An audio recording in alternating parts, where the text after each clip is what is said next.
Ranger Ashley here. Welcome to the Nature and Wildlife Discovery Center. Today we are here to provide some environmental education about Leave No Trace. Leave No Trace is a Center for Outdoor Ethics, also known as L&T. It's a wonderful nonprofit organization whose mission is to provide research, education, and initiatives so every person who ventures outside can protect and enjoy our world responsibly. There are 7 principles of Leave No Trace that provide user-friendly guidelines for minimizing our impact when visiting the outdoors. Although Leave No Trace has its roots in backcountry settings, the principles can be adapted anywhere, from remote wilderness areas to our local parks and even in your own backyard. So please join Ranger Pine and I in sharing the 7 principles as they apply to the Nature and Wildlife Discovery Center. The first principle of Leave No Trace is know before you go. You'll want to plan ahead and prepare and be properly equipped for your outdoor activities, as well as use maps to show where you'll be going so you won't get lost. Learn about the areas you visit, read books, and talk to people before you go. The more you know, the more fun you'll have. One really good way to know where you're going is to know the park that you're visiting, as well as at every trailhead. This is a trailhead. It usually comes right off a road or a parking area, and it's the beginning of a trail, and it'll have a lot of information. So this will help you know where you're going and how to be prepared for this situation. At the trailhead, you can learn these things. These trails, some of these trails actually access the national forest. So you could park here and leave and go hiking on the mountain park trails, which connect to the National Park System trail system, and you could move into those territories. And so that's something interesting to know about this area. And so you might want trails from those other areas as well. The next sign, we have a lot of signs at this trailhead. We've got this one, no hunting. So it's a Pueblo City Park, so there's no hunting allowed in the Pueblo Mountain Park. As well, no hunter access through the park. So if you were going to go through the park to go to another area where you'd be allowed to hunt, that's not allowed in this park. You're not allowed to park here and take firearms through here to go to another area. This is kind of a silly sign. No fires beyond this point. You know why this sign is kind of silly? Fires can't read. But seriously, fire is a very serious thing. We're going to go more into fire and a little bit later, but this is just to let you know that there's no barbecuing down past this point, no campfires when they're allowed past this point. Our next sign we come to, this is a Pueblo Mountain Park map, and you've got the various different trails. These maps are very, very important. The mountain park has the hours when it's closed and the dates that those times apply. Then as we get a little deeper into more detail, we come to what was an old map, kind of a handmade wooden map, which is kind of nice. Please don't litter, another Leave No Trace element. But something to know about places that you're going. We have a bunch of brochures here about living with wildlife. We are in bear country here. We have black bears in this area, and we are in lion country. We have mountain lions or pumas out here. And then we have these brochures spread out so that you can read them, and you can get all the information about what to look for or what to be cautious for, how to be prepared for these situations if you encounter these animals, which usually isn't going to be a dangerous situation, but it's good to know. One, so that you just feel a little more comfortable being out here and realizing that it's okay to get outdoors and to hike, and that you don't have to be scared of these animals, but it's really good to know some things about them so you don't accidentally track them with, say, your trash or food, and just some things to be aware of.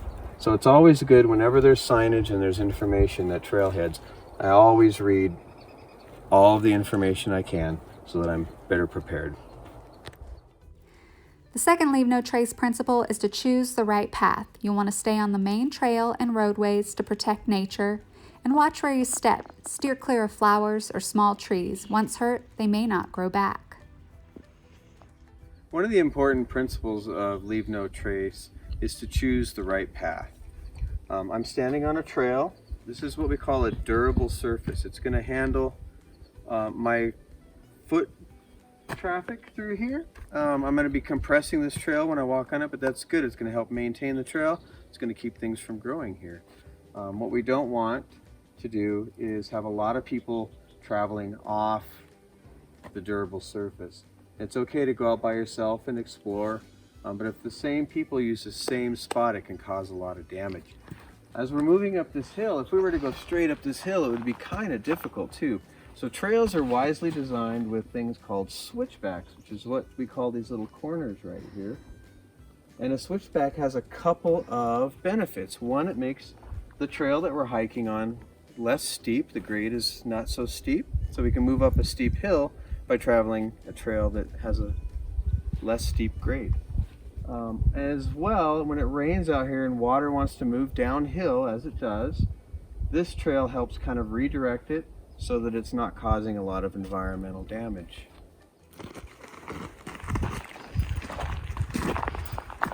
So this is a good example right here. We have the trail continuing up by where Sunny is, and it takes a hairpin turn and it goes right over there. I can see the other trail right there. And a lot of people, when they get here, for some reason, are tempted to take a shortcut. And unfortunately, it's killing a lot of the plant life in this area, and it's disturbing the soil and compressing it. And when water moves down the hill, instead of being diverted to the left and right, it's going to come straight down here and actually get channeled into this new trail. We call this kind of a trail a social trail. And you can see that water is starting to flow through here. It's eroding the soil where plants used to grow, and it's revealing a lot of the rocks that are underneath the soil. And pretty soon that little social trail is going to look just like this one if something doesn't do something about that. The best thing to do is to not do that, to stay on the trail, stay on the durable surface. That's why you're out here, right? You're out here to have a hike. Choosing your own path is not just about walking on a trail either. It can also apply to when you're using a vehicle. You want to stay on a nice established roadway. This is another very durable surface. It's not going to do any damage to the environment as you move through the territory. Off-road vehicles can be a really fun way to get outdoors and have a lot of fun, but there are some places where it's not allowed, and that's usually for some very good reasons. Such as this area right over here where somebody has actually driven off the road, and this area is a very soft, natural area with a lot of thick topsoil. And when they did this, the conditions were really moist out here, and so it really did a lot of damage. Let's go take a look at that.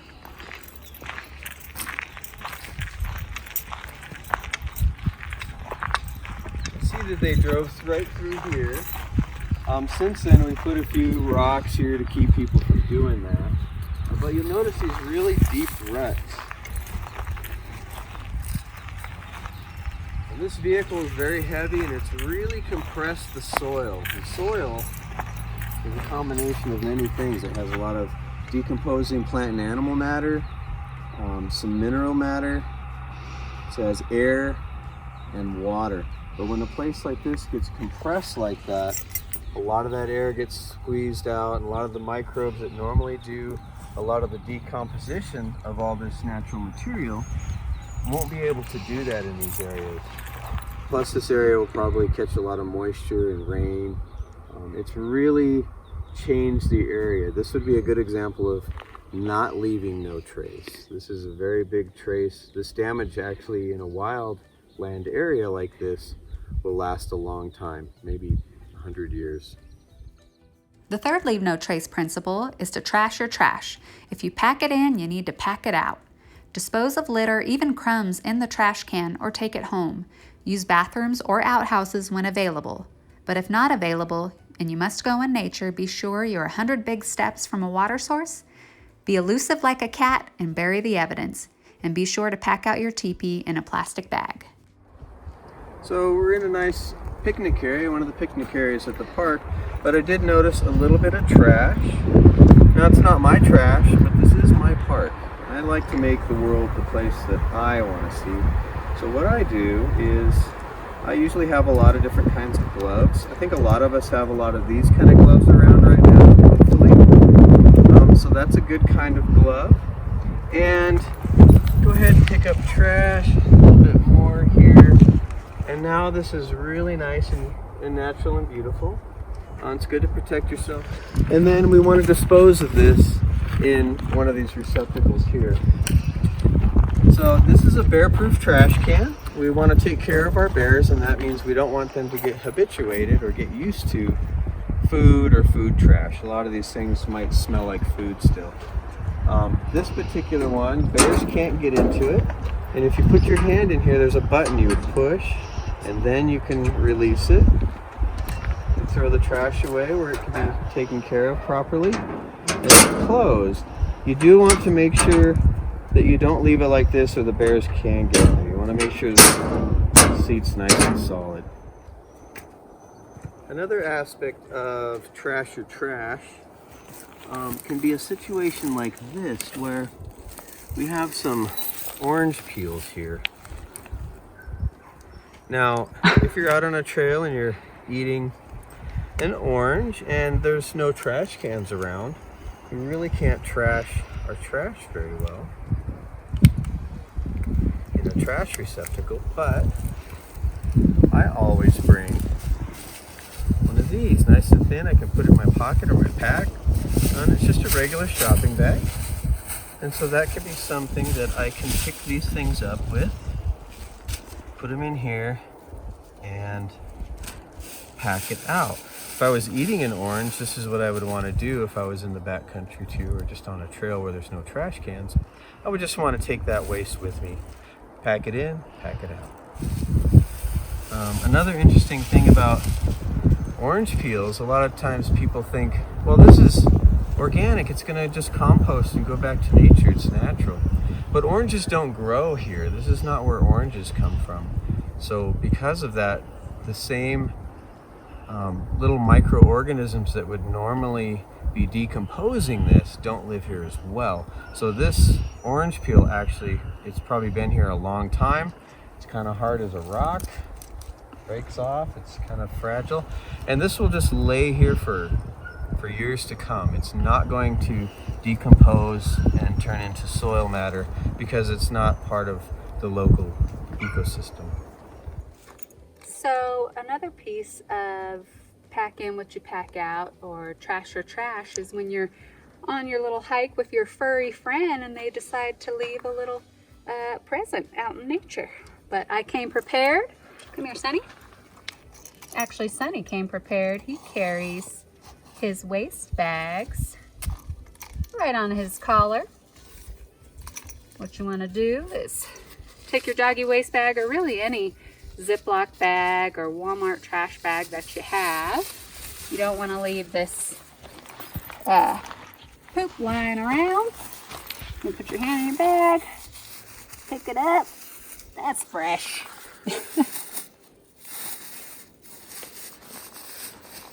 Because obviously Sonny doesn't occur out in nature, and neither does his poop, so we want to make sure to pack that out to the nearest trash receptacle as we head off the trail.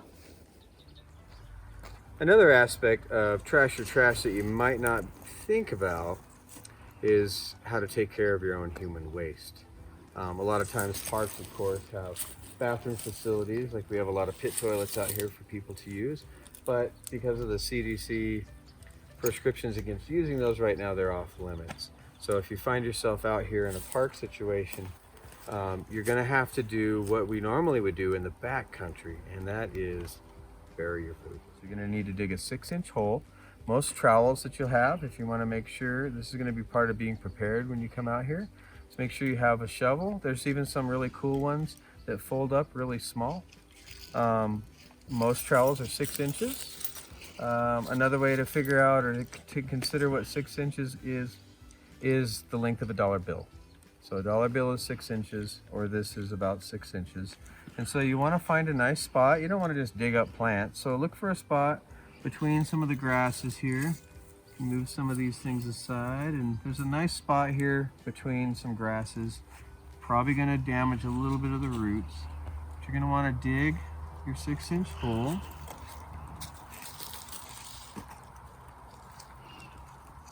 Keep your dirt off to the side to cover it back up.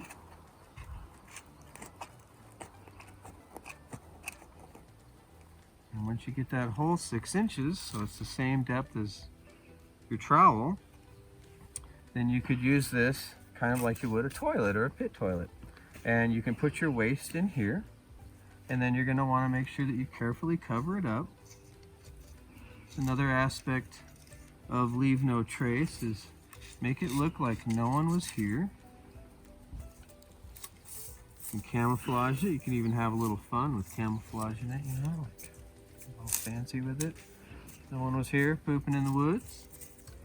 And that will keep your waste safe down there. It's going to decompose, and it's going to be away from animals and stuff that are going to want to dig it up.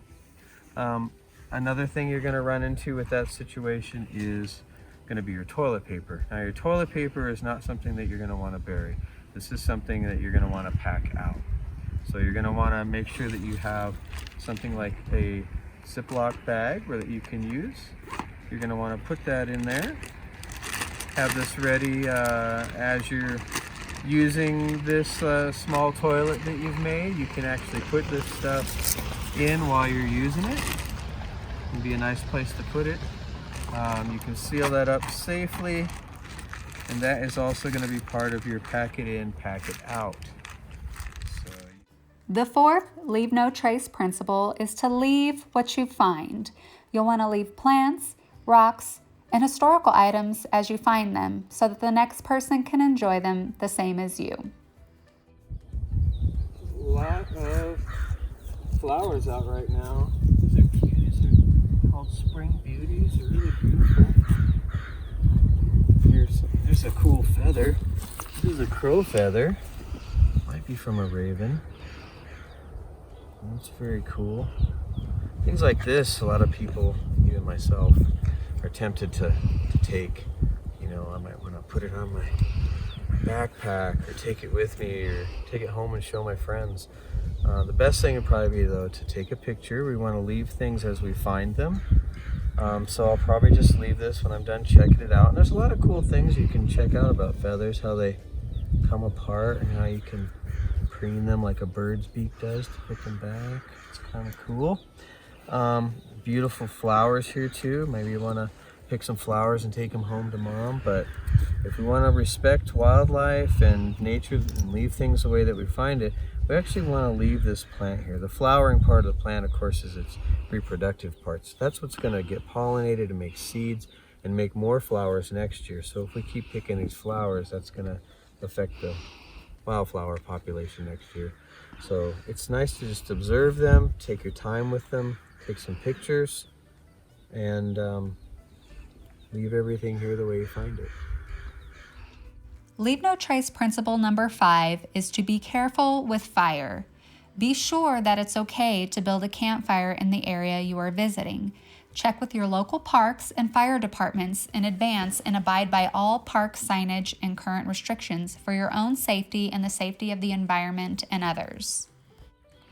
So the Pueblo Mountain Park has a lot of already established picnic sites, which is really nice. It's such a beautiful park. We've got trash cans, picnic tables, and other things. If you wanted to come out and grill, we have to be really careful with fire. We do have some established fire pits with even some grills for putting your pots and things on there. We also have the barbecue stand grills. You're always going to want to check your fire restrictions in your county and in the park you're visiting before you come out and do something like this. Right now, neither of these are usable. We can't build a fire here, and we can't use charcoal briquettes. But if you were going to want to make sure this area is clean. If you are going to use natural wood that you find, we don't want to damage trees by ripping off branches. You're going to want to just find some of this nice tinder to start the fire. These work really good. And some small sticks and some larger sticks. There's quite a bit of stuff out here, and that's actually going to help us keep our forest clean here if you're using this kind of stuff. So you could use this in an established fire ring, fire circle here, or you could use your charcoal briquettes in here. You're just going to want to make sure that you put it out sufficiently, because even the wind can, when you leave kind of stoke some of those embers, blow them out onto the ground. There's a few on the ground here. If those were, of course, flaming or hot, that could start a fire out here. You wouldn't want to do that. But you can still use the picnic tables. You can bring a propane stove, a camp stove, one of those large Colemans, and you can still cook and grill out here and have a good time with your family. Leave no trace principle number 6 is to respect wildlife. Observe animals from a distance and never approach, feed, or follow them. So another leave no trace principle is to respect wildlife. You never want to get too close. You want to observe from a safe distance. You don't want to approach or feed wildlife while they're in their natural habitat. So I'm out bird watching and just looking for wildlife. There's some water striders out here on the pond. I'm doing it from a safe distance. I've got some binoculars. And also another important thing is if you bring your dog in the outdoors with you, that you have them on a leash so they're not able to chase after wildlife and disturb them. All right, another principle of leave no trace is to be kind to other visitors. We're all out here outdoors to enjoy nature and recreate. So be sure you're being considerate of others when you're walking along the trail. If you have a dog, you can have them on a leash. You also want to make sure that you're being quiet so that you can enjoy the sounds of nature, like this creek or the birds singing their songs. In wrapping things up, the 7th and final leave no trace principle is to be kind to others. Remember that other visitors are here to enjoy the peace and beauty of nature the same as you. Be sure during this time to practice social distancing and good hygiene when sharing outdoor space. Thank you for your time, and remember that we can all enjoy nature even more by caring for our special place.